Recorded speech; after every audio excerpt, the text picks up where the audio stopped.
जैन साथियों, मेरा नाम कांस्टेबल जीडी रयूफ अंसारी है। मैं केंद्रीय अर्ध सैनिक बल सशस्त्र सीमा बल में कार्यरत हूँ। मैंने हलिया थाना क्षेत्र अंतर्गत देवरी बाजार में ज़मीन खरीदकर 2 कमरे के मकान का निर्माण किया था, जिसके प्लास्टर का काम बाकी था और मेरी छुट्टी ख़त्म हो गई थी और मैं वापस ड्यूटी ज्वाइन कर लिया। जिस दौरान संतोष कुमार नाम के स्थानीय दबंग ने सरंगाई बस मेरे घर पर कब्जा कर लिया।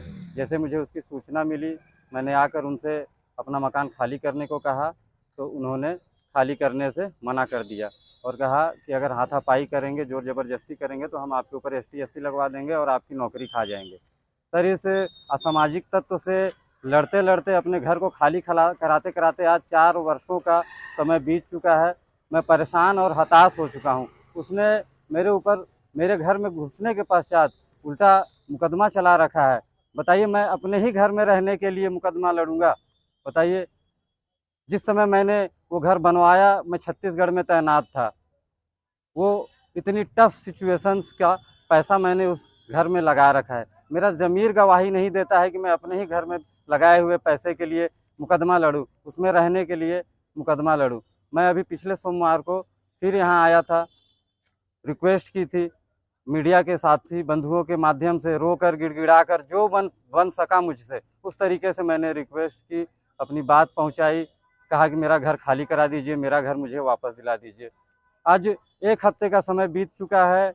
वो सरहंग, वो गुंडा आज भी खुलेआम हमारे सभ्य समाज में घूम रहा है, जबकि ऐसे असामाजिक तत्वों की जगह मेरे हिसाब से सलाखों के पीछे होनी चाहिए। मैं अकेला परेशान हूँ, आज यहाँ अकेला खड़ा हूँ। कल ये किसी के भी साथ हो सकता है, किसी के परिवार के साथ भी हो सकता है। आज मेरे साथ हुआ है, कल आपके साथ, कल किसी और के साथ, कल आपके और हमारे बच्चों के साथ हो सकता है। मैं अकेला खड़ा हूँ, मेरे साथ कोई नहीं है, लेकिन आप लोगों से आग्रह है कि आप लोग आगे आइए, मेरी बात को आगे पहुँचाइए। जब हर बार मेरी छुट्टी समाप्त हो जाती है और इस बार भी वही हो रहा है।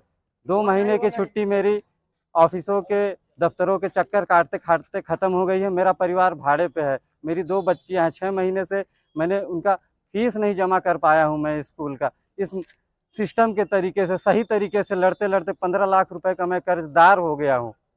इतना टेंशन रहता है और सिस्टम से लड़ने के बाद आज ये स्थिति है मेरी। इसलिए मैंने सोच लिया है कि अब मैं इसको अंजाम तक पहुंचा के रखूंगा और मैं देखना चाहता हूं कि न्याय मिलेगा कैसे आखिर इस देश में। हम सीमा पर डटे हुए हैं, हमारा घर परिवार सब यहाँ किसके भरोसे है? आखिर सरकार ने यहाँ हमारे बच्चों की जवाबदारी और जिम्मेदारी हमारे परिवार की दे किसको रखी है? कैसे कोई कब्जा कर ले रहा है और खाली करने से मना कर रहा है? साथियों, मेरी छुट्टी 22 तारीख को ख़त्म हो रही है, लेकिन मैंने सोचा है इस बार या तो मैं न्याय लेकर ही जाऊंगा या मैं यहीं डीएम या एसपी साहब इनके ऑफिस के सामने बावर्दी पेट्रोल छिड़क के और आग लगा लूंगा अपने आप को। अगर इससे भी न्याय मिलता है तो मेरी 2 बच्चियां हैं, जब वो बड़ी होंगी तो आप लोगों से आग्रह है कि आप उनको इस न्याय के मायने समझा दीजिएगा।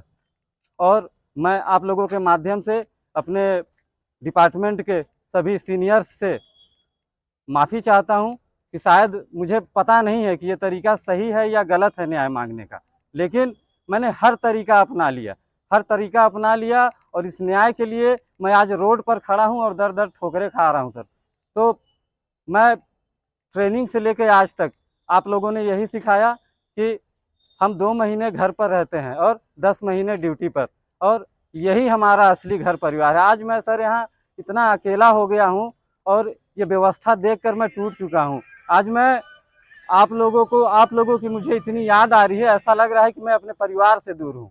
और मुझे अफसोस होगा, अगर मेरी नौकरी भी चली जाती है तो मुझे नौकरी जाने का अफसोस नहीं होगा, मुझे आप लोगों से, अपने परिवार से बिछड़ने का दुख होगा। और इस दबंग ने, इस संतोष कुमार ने मतलब इतनी हदें पार कर दी हैं हमारे पिताजी से। मतलब खुलेआम बाजार में ये कहना कि ऐसा फौजी हमने बहुत देखा है, फौजी माने क्या होता है, हम देख लेंगे, कुछ नहीं कर पाएंगे, दौड़ा रहे हैं 4 साल से, 5 साल से, 20 साल 40 साल दौड़ाएंगे, उसके बाद भी अपना मकान नहीं ले पाएंगे। तो साथियों, मैंने तो ठान लिया है कि मैं तो इसे बता के रहूँगा कि फौजी क्या होता है। और इस मुद्दे को, इस मसले को इस मामले को मैं या तो वहां तक पहुंचा दूंगा कि इस सरहंग संतोष कुमार के केस को देखकर जितने भी और असामाजिक तत्व हमारे समाज में हैं वो किसी फौजी या उसके परिवार के ऊपर जब भी नज़र उठाएं गलत तरीके से, नुकसान करने के तरीके से, किसी अपराध को करने के लिए, तो वो सोचें कि हमारा हाल भी संतोष कुमार की तरह होगा और हमारी जगह सलाखों के पीछे होगी। साथियों, मैं आप लोगों के माध्यम से आज ये इस कानून व्यवस्था से, इस पूरे सिस्टम से ये मांग करना चाहता हूँ कि 22 तारीख जिस दिन मेरी छुट्टी समाप्त हो रही है, अगर उससे पहले मेरा मकान खाली नहीं हुआ, खाली नहीं कराया गया उस सरहंग के कब्जे से और उसके खिलाफ जबरन मेरे घर में घुसपैठ करने, जालसाजी करने, इतने वर्षों से मेरा मानसिक और आर्थिक पतन करने, पीड़ित करने के तहत हमारे आईपीसी के जिन भी धाराओं के अंदर ये अपराध आते हैं, अगर उनके अंतर्गत मुकदमा दर्ज करके, एफआईआर दर्ज करके, उसकी तत्काल प्रभाव से गिरफ्तारी करके उसके ऊपर आपराधिक ट्रायल चलाया जाए और उसके अंजाम तक पहुंचाया जाए जहां उसकी जगह है। मैं कहना चाहता हूं कि ऐसे असामाजिक तत्वों का, ऐसे घिनौने और गंदे लोगों का हमारे सभ्य समाज में कोई काम नहीं है। इनकी असली जगह जेल की सलाखों के पीछे है। मैं आप लोगों से निवेदन करता हूं कि आप लोग जो भी हैं, जहां भी हैं, जहां से भी मुझे सुन रहे हैं, मेरा साथ दीजिए और इस दबंग को इसकी असली जगह पर पहुंचाने में मेरा सहयोग करिए। जय हिंद।